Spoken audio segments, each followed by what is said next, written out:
Bueno, muy buenas tardes.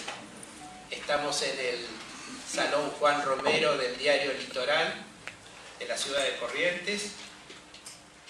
Muchos ya lo saben, obviamente. Si hay alguien de fuera de la ciudad, bienvenido. Esta es una de las reuniones del ciclo de conferencias que realizamos entre la Junta de Historia de la provincia de Corrientes, el diario Litoral y el Club de la Libertad. Hoy tenemos el orgullo de presentar como nuestro conferencista a el doctor Fabián Nieves, que es abogado, dirigente político, es el presidente del Comité Capital de la Coalición Cívica, es concejal, presidente de la Comisión de Educación y Cultura del Consejo Deliberante de la ciudad de Corrientes, y es además profesor de Historia Constitucional Argentina en la Universidad Nacional del Nordeste. Para ser corto, digamos que es un personaje bastante singular, porque no siempre tenemos políticos que se dediquen a la academia, académicos que al mismo tiempo estén en la praxis política cotidiana, y entonces es una excelente oportunidad para escuchar a este disertante, que además es muy joven y que tiene todas esas características del académico, el político, el hombre que está en la calle y al mismo tiempo que está en el aula, y al mismo tiempo que está en la praxis política cotidiana. Entonces, el doctor Fabián Nieves, vamos a hablar de la idea de la democracia en la historia argentina. Pavada de tema, ¿no es cierto? Un tema muy importante. Le damos la bienvenida, doctor, y bueno, lo escuchamos y en cualquier momento lo interrumpo. Bueno, muy bien. Bueno, muy buenas tardes a todos. La verdad que, bueno, en primer lugar, es un gusto y un honor poder venir a compartir este espacio, y sobre todo para poder reflexionar sobre todo, ¿no?, sobre tal vez uno de los temas más trascendentales de la modernidad, como es precisamente el de la democracia. Pero creo que antes de hablar sobre la democracia en Argentina, creo que debemos contextualizar un poco primero, ver de dónde surge esto que hoy en día llamamos democracia, pero que claramente ha tenido distintos significados a través del tiempo. A través de la historia ha utilizado distintas estrategias, distintas herramientas. Claramente ha significado diferentes modos de entender la comunidad, de entender lo social y lo político a través del tiempo. Y yo diría que para diferenciar esto, creo que en primer lugar podemos hablar de una democracia de los antiguos, para diferenciar de una democracia de los modernos, tal vez tal cual como la entendemos hoy en la actualidad. Una democracia de los antiguos sería, básicamente, el modelo ideal de la democracia ateniense, que básicamente consistía en que todo el poder de la comunidad era ejercido mediante una asamblea llamada eclesia, en la cual se ejercía todo el poder y ejercía una influencia no solamente en los aspectos públicos de toda la comunidad, sino también en sus aspectos privados. Es decir, que todo ciudadano, recordemos por supuesto que era una ciudadanía restringida, porque existía la esclavitud, porque las mujeres estaban excluidas, pero claramente era un sistema en el cual, a diferencia del actual, era un ejercicio directo de esa, lo que hoy llamaríamos soberanía, era un ejercicio directo de ese poder, en la cual en esa iglesia se podía desde deliberar sobre la paz y sobre la guerra, sancionar leyes, administrar justicia, perseguir a los magistrados, condenarlos, absolverlos, y al mismo tiempo que entendían que esto era una democracia, al mismo tiempo entendían que era compatible con esto también la completa sujeción del individuo a toda la autoridad del conjunto. Es decir, que en estas democracias antiguas no existía una idea, por ahí como la conocemos en la actualidad, de una idea de derechos fundamentales o de derechos individuales, o como se dice hoy, de derechos humanos. No existía una cosa como libertad de opinión o libertad de expresión. Es más, la libertad de religión era considerada un crimen y hasta un sacrilegio. Preguntémosle si no a Sócrates, condenado a beber la cicuta por el crimen de introducir nuevos dioses y buscar corromper de alguna manera la polis en ese momento. De eso había sido acusado. Ahora bien, para diferenciar esto de la democracia de los modernos tenemos que entender también que hubo todo un proceso histórico para que se pueda entender como lo vemos hoy en la actualidad, y que claramente hubo una influencia y que tiene un quiebre, y ese quiebre, esos catalizadores que van a ser las revoluciones clásicas, la revolución inglesa, la revolución americana, la francesa, que se van a hacer al calor del derecho natural, al calor de la idea de la soberanía popular, la idea del sistema representativo. Es decir, que la democracia entendía ya en escala, entendía o vaciaba en los nuevos estados que se empezaban a crear y que se vaciaban en los sistemas representativos. Y por esto que la democracia, ya entendía en un término moderno, se podía vaciar tanto en una forma republicana de gobierno como en una forma de monarquía constitucional. Y con esto ya podemos decir que la democracia no es tanto una forma de gobierno como a veces se cree y se suele confundir, sino que es más bien un método político para tomar decisiones públicas. Pero por supuesto que para llegar a esto, a estas reglas de juego, para tomar decisiones, se establecen también determinadas reglas para poder elegir quién tomarán esas decisiones. Desde un punto de vista procedimental, si se quiere, podríamos decir que para que haya democracia en la idea moderna deben existir elecciones limpias, periódicas, decisivas, que hayan dos, como mínimo, ¿no? Dos partidos o coaliciones que puedan alternarse en el poder, que los gobiernos puedan perder las elecciones, evitando muchas veces el llamado efecto de cancha inclinada, y que acepten los resultados. Ahora bien, esto por supuesto nos habla de quién es el titular de la soberanía, es decir, el pueblo, y cómo lo ejerce, es decir, a través de la regla de la mayoría. Pero todavía no nos dice nada, este concepto procedimental y restringido de democracia todavía no nos dice nada sobre el qué. Es decir, qué se puede decidir en democracia y qué no se puede decidir. Porque está claro que también la idea moderna de democracia incluye también otros elementos. Es decir, que el pueblo, para ganar su libertad, para tomar decisiones, debe de alguna manera también autolimitarse para no avasallar los derechos de las otras personas. Alguna vez, un autor muy particular, John Elder, hacía como una especie de metáfora, ¿no?, con el cuento Ulises y la sirena, y decía que así como Ulises se sujetaba al mástil de la embarcación para no ser arrastrado por el canto de las sirenas, así también el pueblo, para ganar su libertad, debía sujetarse a una constitución para evitar ser arrastrado por el abuso de poder. Entonces, la democracia moderna necesariamente implica regla de mayoría, ¿sí?, división de poderes, sobre todo como un remedio preventivo para que la libertad no sea avasallada, y derechos fundamentales. Es decir, debe haber una esfera de, como diría Ferraioli, de lo no decidible. Es decir, que hay derechos que no están sujetos a voto público.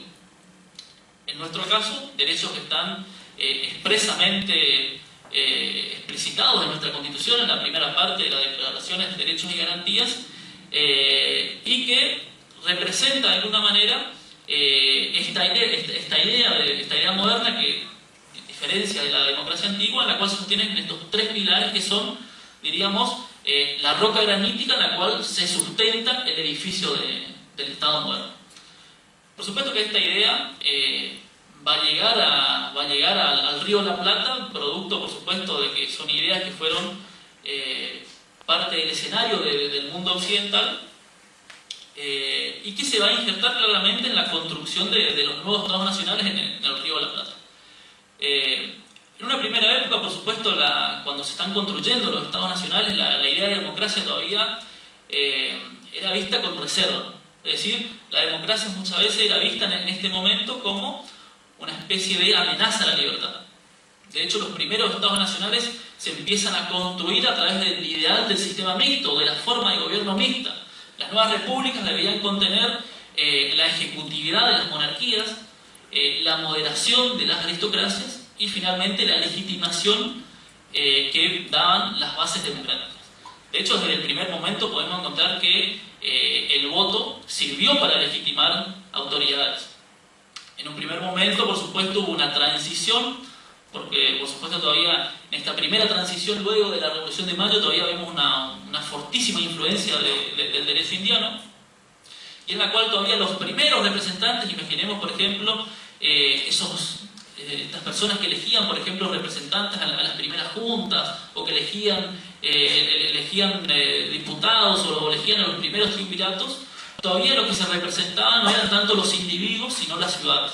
Todavía se mantenían las antiguas jerarquías indianas en las cuales las ciudades capitales, por ser capitales, tenían más representación, no porque tengan más habitantes. Esto es un cambio que recién se va a empezar a dar con el Estatuto de 1815, y creo que también esta idea de reserva hacia la democracia se ve también de alguna manera muy ejemplificada en la Constitución del 19, que como sabemos fue una constitución rechazada por unitaria, pero que de alguna manera refleja este ideal de la forma de Estado mixta y esta reserva también de la democracia. En su declaración, la Constitución del 19 decía: no es el sistema monacal de Esparta, pero tampoco es la democracia fogosa de Atenas. De hecho, también si avanzamos más en el tiempo y en las distintas constituciones, incluso, bueno, lo vemos a Alberti, lo dice claramente en las bases, ¿no? Que la prioridad estaba en poder construir un sistema que garantice un orden que pueda dejar como herencia un Estado de Derecho, y que luego seguramente vendría la democracia. Hay como fases que están pensadas, en las cuales primero había que construir el Estado, dividirlo en sus poderes, y finalmente la última etapa sería la etapa más democrática. No obstante, desde muy temprano el sufragio universal masculino estuvo muy difundido en el Río de la Plata desde muy temprano. Primero en las provincias, y luego, por supuesto, ya con la Constitución del 53. Y a partir de ese momento, por supuesto, después de Pavón y después que se unifica el Estado Nacional, van a haber grandes debates respecto a si el voto debe ser secreto, si debería ser público.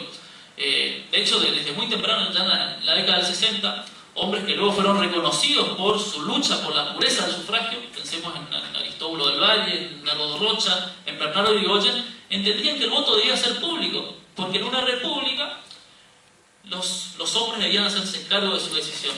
Por supuesto, pues, con el tiempo y con las prácticas electorales que se fueron forjando a medida del tiempo. Recuerdo, por supuesto, el Río de la Plata de alguna manera va a ser un laboratorio de experiencias, porque no había todavía donde verse reflejado en lo que hacía la actividad gubernamental cotidiana. Entonces va a ser un verdadero laboratorio de experiencias. Y van a haber fortísimos debates respecto a la publicidad del sufragio, a si debía ser secreto, a si debía ser obligatorio o no, que recién se van a coronar con una serie de reformas ya sobre el centenario. Los primeros intentos de reforma electoral, que vienen de la mano de la segunda presidencia de Roca, donde ya se va a buscar impulsar, por ejemplo, el sufragio secreto, el voto a partir de los 16 años y el voto por circunscripción.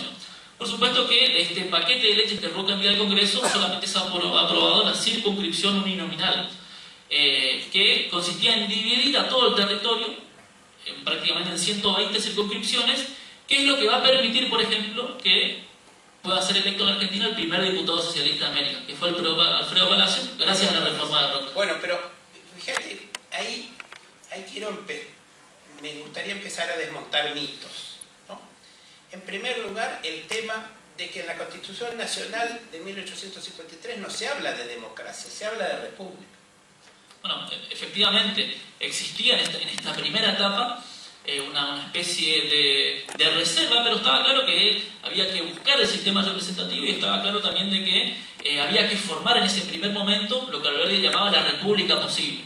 Luego sí, por supuesto, vendría la república verdadera, donde ya sí la democracia sería efectiva. Pero en este primer momento,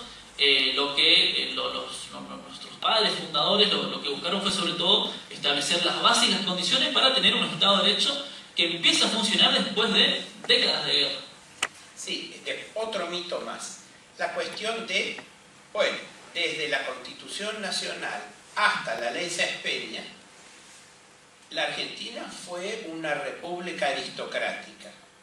No, ha habido normas, ha habido intentos de una mayor apertura y de una mayor inclusión. Claro que habría distritos más difíciles que otros, pero vos estás comentando la reforma con lo del tema de Alfredo Palacio.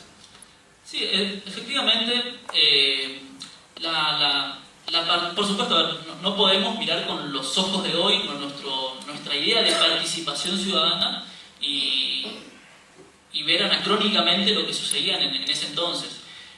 Por supuesto que había una idea de participación, el sufragio masculino universal estaba previsto ya desde primero en las provincias y luego con la Constitución del 53, pero la organización de las elecciones era lo que hacía que muchas veces se terminen corrompiendo o pervirtiendo de alguna manera la elección o la voluntad popular. Va a ser fuente de grandes debates la organización de los comicios. Recordemos que hasta que se sanciona la ley San Peña generalmente estaban en manos de los jueces de paz o de los municipios, por lo tanto controlar esos municipios y controlar a los jueces de paz era claramente parte de una maquinaria electoral que claramente también tenemos que decir que no era algo homogéneo, no es que era algo unificado en todo el país. Lo que por ahí Botana llamó el orden conservador, ¿no? Era una federación o una coalición de élites provinciales que buscaban controlar la sucesión presidencial. A partir de eso, por supuesto, empezaron a establecer una determinada serie de reglas en la cual buscaban controlar esta sucesión y paulatinamente empiezan a emerger luego, porque en un primer momento todavía estaba muy presente y muy fuerte la idea del unanimismo, es decir, formar un partido, candidatarse individualmente a un cargo público, se tenía visto como que buscaban fraccionar el bien común o buscaban fraccionar la soberanía. Consecuencia, formar un partido todavía en estos primeros momentos significaba tener el epíteto de una facción. Recién, luego de la caída de Rosas y luego con el pasar de los años, se van a empezar a constituir los primeros clubes políticos, son los verdaderos antecedentes de los partidos políticos. Estos clubes que se organizaban solamente y al solo efecto de votar y movilizar su electorado. Recordemos que en ese momento votar no era tanto un acto individual como por ahí lo tenemos presente hoy en día, sino que era más bien un acto colectivo.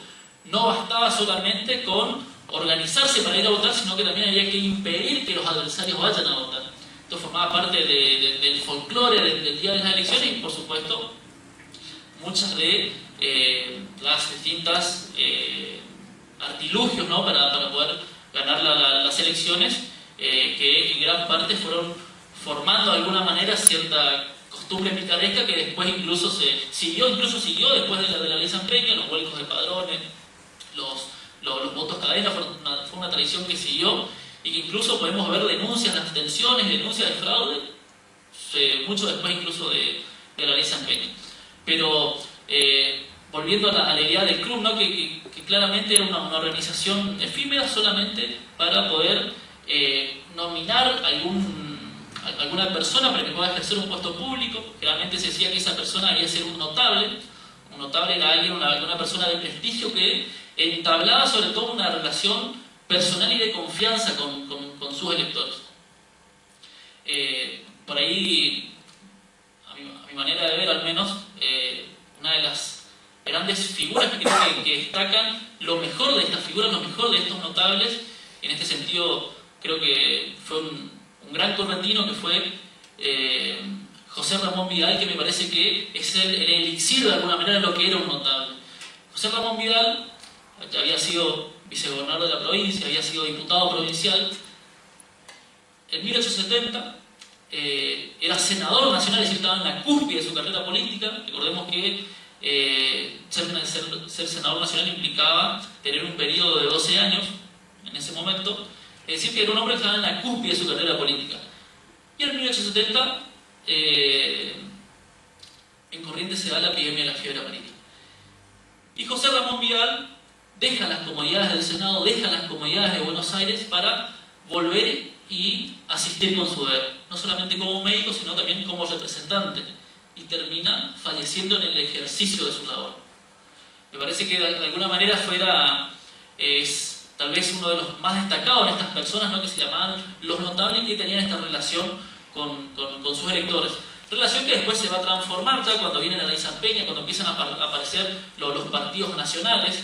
La relación del representante con el elector va a cambiar porque ya los electores no votaban tanto un personaje, un notable, sino que empezaban a votar partidos. Perdóname, ya viene el tema de la lista.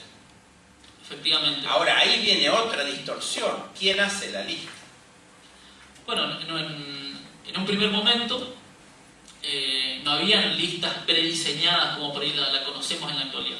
Cuando el voto todavía era público, era cantado, generalmente se podía escribir en un papel o si no algunos sí que hacían circular sus distintas listas.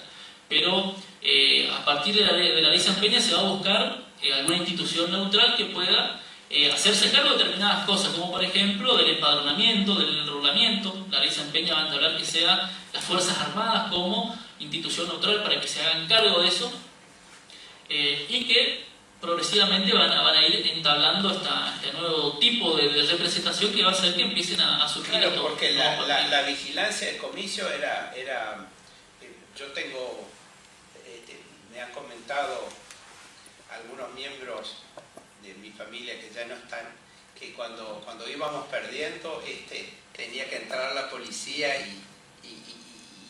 y armar un gran desastre, así se anulaba la mesa, ¿no? Y eso pasaba en todos los distritos de la Argentina, ¿no es cierto? Sí, efectivamente. Quizás el más notorio era la provincia de Buenos Aires, ¿no? Sí, claramente el manejo de la policía y de las milicias eran claramente herramientas institucionales, generalmente a las que podían acceder los partidos de gobierno que claramente hacían uso, digamos, de este tipo de herramientas muchas veces para poder buscar generar alguna ventaja en las elecciones. Y esto pasó antes y después de la ley San Peña. Ahora, la Argentina llega, digamos, casi virgen de problemas exógenos a la democracia al 30. El 30 se produce un quiebre tremendo del cual algunos historiadores dicen que no nos recuperamos nunca más, que fue el golpe de Estado que derrocó una presidencia, claro, parece que muy decadente de Hipólito Yrigoyen, pero finalmente una presidencia constitucional. ¿Cuáles son los principales efectos a partir de ese primer golpe? Bueno, en primer lugar creo que está claro que el antecedente sobre todo es lo que va a marcar, ¿no?, el inicio de la intervención de las Fuerzas Armadas para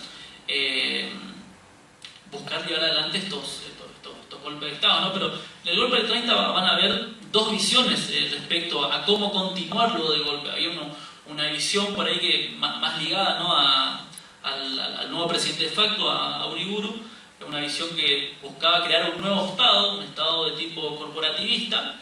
Es decir, ya había una intención de abandonar la Constitución del 53. En ese momento había una sección en la cual había un grupo a los cuales que sostenían a Uriburu. En realidad era un grupo minoritario, pero de alguna manera empiezan a pergeñarse estas ideas que después incluso van a tener un poco más de difusión mezclado con otros elementos.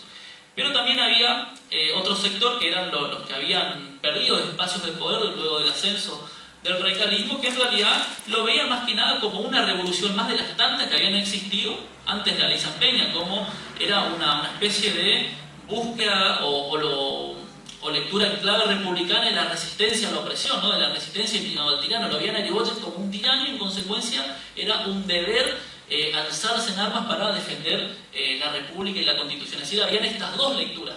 Y esta segunda lectura es la que se va a imponer luego de la caída de Uriburu, con la aparición de Justo. Es decir, que va a ser la que luego va viendo que el radicalismo en la oposición seguía siendo una especie de peligro inminente, van a acudir a lo que luego se llamó el llamado fraude patriótico. Claro, y una especie de democracia vigilada, es decir, donde se suprime la idea de la alternancia. Se pueden presentar todos los que quieran, pero donde alguno representa una verdadera amenaza, empiezan las proscripciones, a lo mejor en determinados distritos, empieza todo ese tipo de mecanismos. De hecho, el radicalismo va a ser proscripto en esta década del 30, pero me quedo con esta cuestión de la alternancia, ¿no?, porque creo que aún al día de hoy el reconocimiento de que tiene que haber alternancia y de que tiene que haber oposición sigue siendo uno de los grandes problemas de la democracia. Y si nos ponemos a pensar específicamente en la alternancia, de cuando un presidente de un partido político le entrega los atributos de mando a un presidente de otro partido político, tenemos que, desde Victorino Laplace, cuando le entrega Irigoyen, tenemos que esperar hasta 1989, cuando Alfonsín le entrega los atributos a Carlos Menem. Es decir, que pasó prácticamente un siglo en el cual en los, digámoslo, débiles, en los débiles espacios democráticos que hubo, o los débiles gobiernos democráticos, ni siquiera se pudo garantizar esa alternancia. Y después, por supuesto, intercalado con los distintos gobiernos de facto. Ahora, de esta manera, con los distintos gobiernos, bueno, de Justo, Ortiz, Castillo, llegamos al golpe del 4 de junio del 43, ahí vuelve la idea de cuestionar esa constitución que había sido tan importante para el país y que le había dado tanto como era la constitución de 1853. En el 43 vuelve ese cuestionamiento, ¿no es cierto? Sí, efectivamente, fue un golpe que claramente estuvo al calor del ascenso, ¿no?, de las nuevas ideas, el ascenso del fascismo y del nacionalismo y de otras ideas que empezaron en ese momento a cuestionar abiertamente a la democracia liberal, y ante la vista de que la sucesión de los gobiernos en ese momento iba a ser Robustiano Patrón Costa, que iba a ser además un claro representante de la causa aliada a nivel internacional, se produce este golpe de Estado. Por ahí la declaración incluso que hace el general Ramírez en ese momento, cuando habla también de cierta corrupción generalizada de los partidos políticos, había claramente una especie de crítica a toda la democracia liberal o a la partidocracia, como se decía en ese momento, ¿no? Vos has metido el dedo en la llaga, porque justamente uno de los pilares del mensaje del 4 de junio del 43 fue la lucha contra la corrupción. Y de alguna manera, lo habíamos hablado de terminar con este tema, pero de alguna manera como algunos se agarran del tema de la corrupción para terminar en cualquier cosa, ¿no? Y esto fue lo del 4 de junio del 43. Se agarraron del tema de la corrupción, la gente cansada de determinadas cosas que ocurrían, y en la práctica se intentó plantear, y se planteó quizás, un cambio en la vida política argentina. Sí, sin ninguna duda.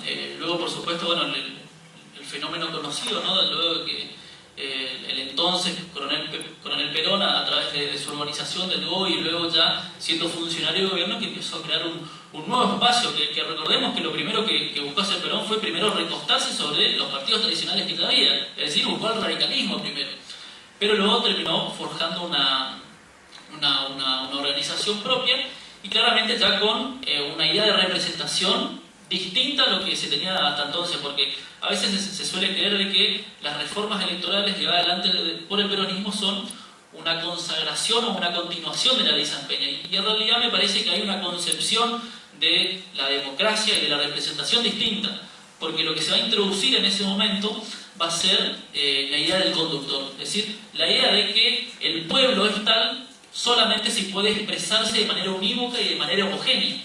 Y ese pueblo solamente puede expresarse de esa manera cuando tiene un líder, cuando tiene un conductor.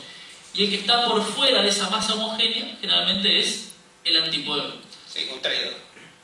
Bueno, es una concepción de la política en la cual restringe el pluralismo político, y que por supuesto también se va a reflejar en muchas de las restricciones que existieron en ese momento. Ahora, de esta manera llegamos gana en los votos la fórmula Perón-Quijano, y llegamos al 49 y hay una convención constituyente, y esa convención constituyente de alguna manera plasma ese cambio que vos estás indicando.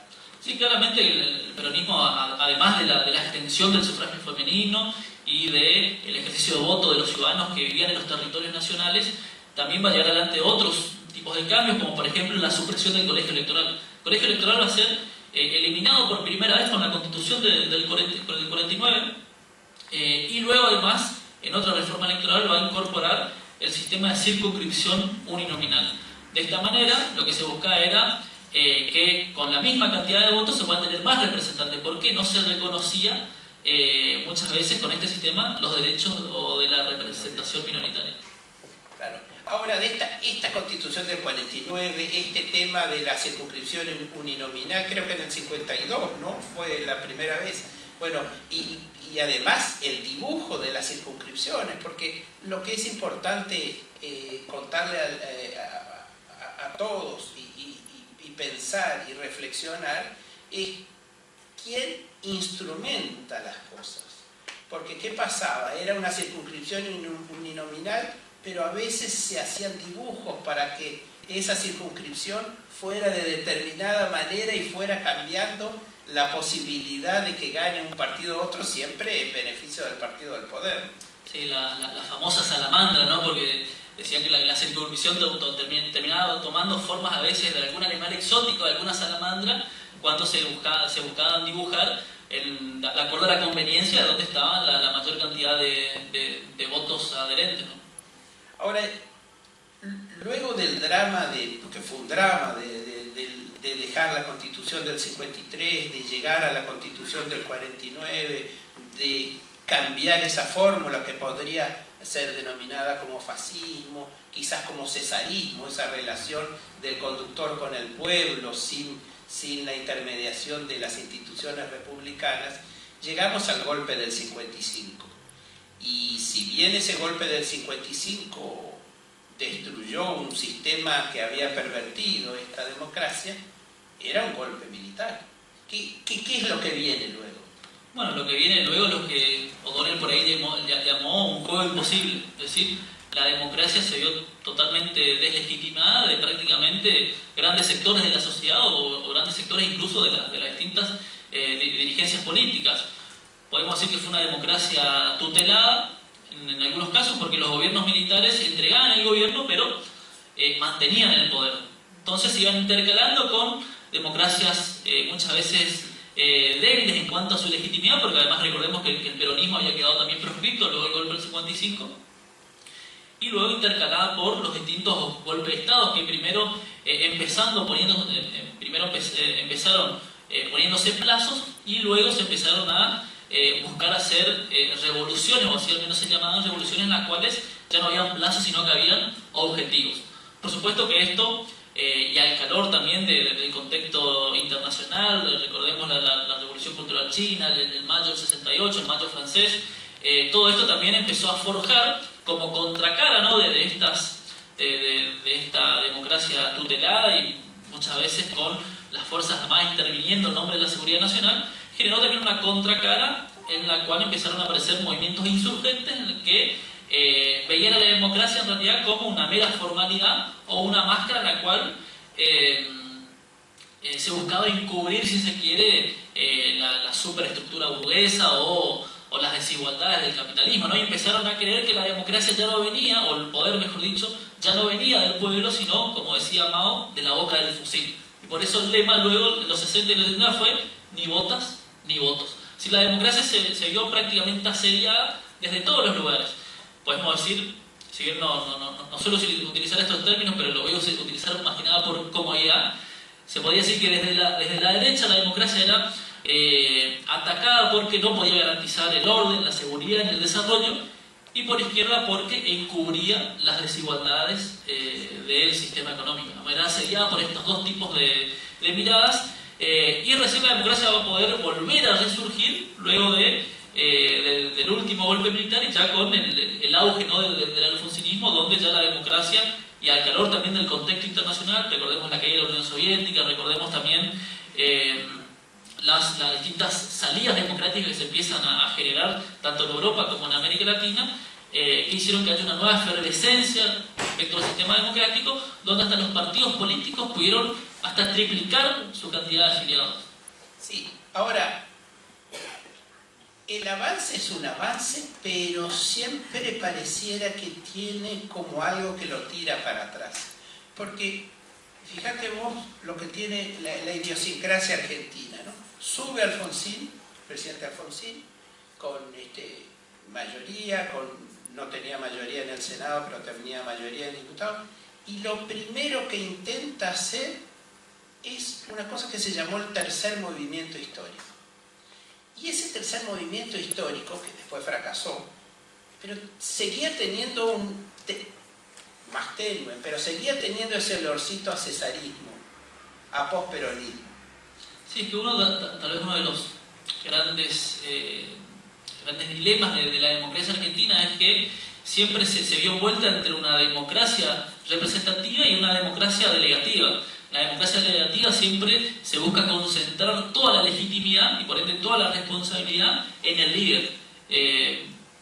Y por supuesto que esto, cuando se concentra toda la legitimidad en el líder, lo hace proclive a buscar poderes discrecionales o en este caso a buscar movimientos más allá de los partidos políticos, movimientos homogéneos, muchas veces bajo la idea de una especie de unión nacional. Luego se buscan aplacar, si se quiere, las diferencias, ¿no? Y ahora avanzamos en eso y ahora tenemos de la misma manera que en los 80 y 90 se tuvo una tendencia hacia toda la cuestión que tenía que ver con el resurgir de las democracias plenas en todo el continente, también tenía que ver con la caída del muro de Berlín, la terminación de la llamada Guerra Fría, bueno, como vos bien lo explicaste. Ahora, en los 2000 hemos tenido todo el tema de ese reverdecer del populismo y de ese reverdecer de esa relación y ese intento de una vez por todas de ganar la batalla cultural que significa abatir las instituciones republicanas y convencer de una manera u otra, acá se llamó relato, de que la relación es entre el pueblo y su líder. Y esto se ha propagado por todo el continente y todavía no nos hemos sacado encima de eso.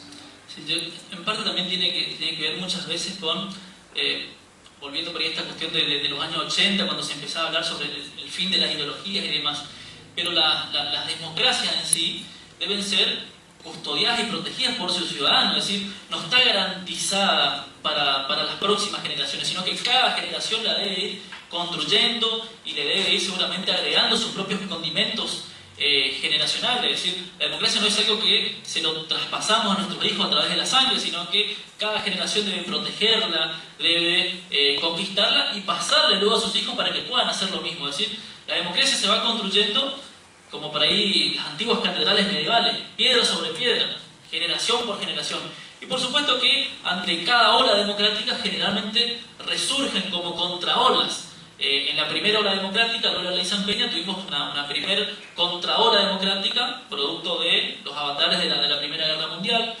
La segunda ola democrática también tuvo su avatar en el auge del militarismo. Y esta tercera ola democrática claramente tuvo su contraola, ¿no?, en estas ideas que, bueno, por ahí se las llama populismo, otros prefieren ponerles otros nombres, pero que claramente podemos decir que es una especie de perversión de la democracia en la cual se mezclan la autocracia con la legitimidad, porque son gobiernos que tienen legitimidad de origen, pero que en el ejercicio terminan avasallando las instituciones republicanas.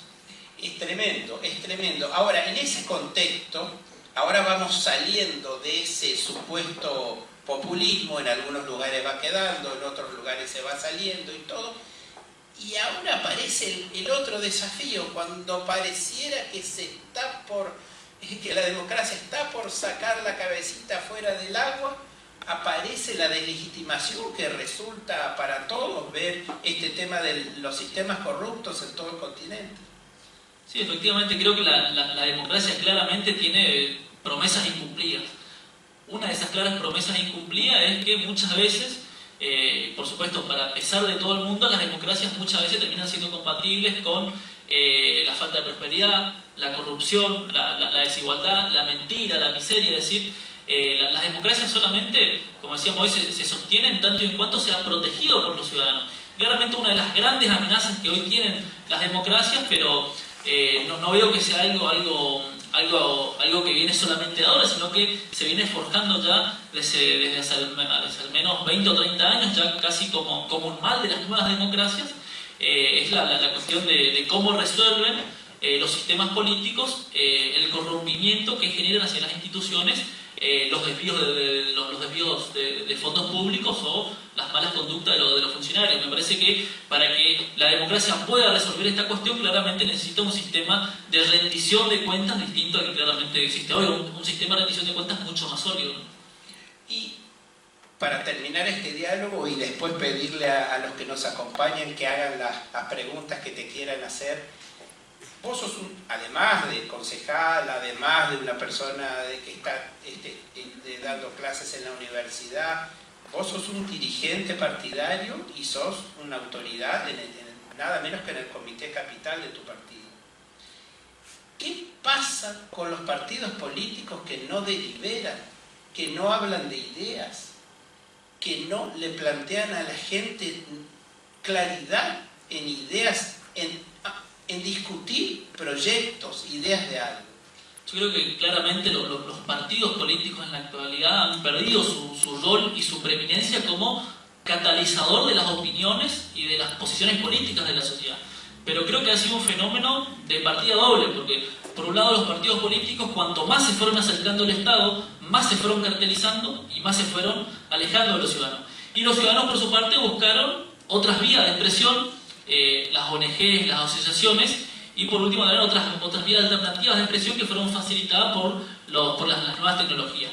Pero hay una cuestión también que hay que saldar, es que claramente estamos ante una metamorfosis del sistema representativo que los partidos políticos no están supiendo tal vez visualizar con la seriedad y la responsabilidad necesaria. Claramente el avance del imperio de la imagen ha hecho que muchas veces la política busque los efectos tal vez de alcance más corto, ¿no? de farandolización de la política. Esto también ha hecho que muchas veces la publicidad de la vida privada termine agotando el debate público. Es más importante a veces la política como espectáculo que la política como debate.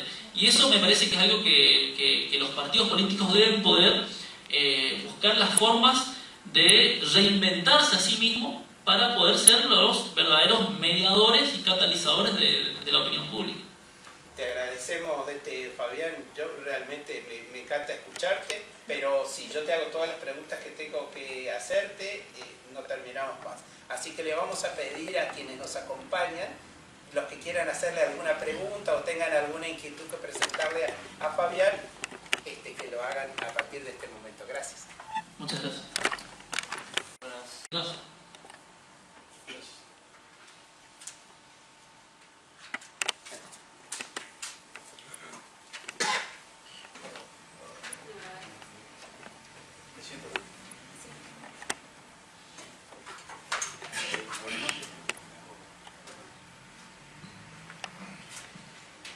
Buenas noches, concejal. Muchas gracias por este espacio y por estar acá. Quería hacer una pregunta un poco distinta a la que le hizo el que preguntó anteriormente, de otra índole.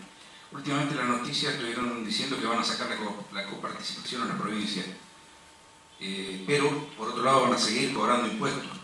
Desde su visión, ¿cómo se resolvería eso? ¿O cómo lo resolverían ustedes ahora y en el futuro? A ver, la cuestión de la coparticipación en realidad es un problema de índole institucional que viene en realidad desde hace mucho tiempo, y yo creo que no hay otra forma de soluciones de fondo, y en esto incluso está diciendo con mucha gente con la que milito y con la que participo. Antiguamente el sistema que había ideado Alberdi era que las provincias recaudaban, se quedaban con el 80% de la recaudación y le entregaban y le seguían el 20% a la nación. Esto que se empezó a pervertir con los años 30, el momento de crisis económica, luego empezó a quedarse de alguna manera este sistema de coparticipación, al cual pasó el Estado central a recaudar cada vez más y los estados provinciales a menguar de alguna manera en sus recursos. Pero también es cierto que las provincias muchas veces presupuestúan mucho más de lo que pueden llegar a recaudar. Esto también es algo que hay que decirlo, y que muchas veces los gobernadores por comodidad prefieren no plantearlo, porque es más fácil ir y pedir partidas presupuestarias antes que adecuar su presupuesto al gasto público que realmente pueden financiar. Entonces me parece que es una cuestión estructural. es una cuestión que algunos por ahí plantean que solamente se puede hacer con una reforma constitucional. Yo creo que generando un consenso amplio, pero que hay un consenso ampliado entre las distintas provincias, pero que también claramente es un consenso difícil, pero que hay que empezar a darlo. Me parece que esta es la única solución de fondos que hoy tenemos. La otra es seguir con el federalismo de amigos, digamos, que es lo que se viene ejecutando ya hace muchos años, o tratar en la manera de lo posible de ir dándole a las provincias lo que es de acuerdo a sus habitantes, pero esto también es, por supuesto, es una fórmula tramposa, porque siempre queda a discreción de la autoridad central. Así que lo que yo creo que la solución de fondo sería que las provincias vuelvan a tener sus potestades tributarias que fueron delegando y que se hagan responsables de su propio gasto público. Gracias. Siguiente. Nada más.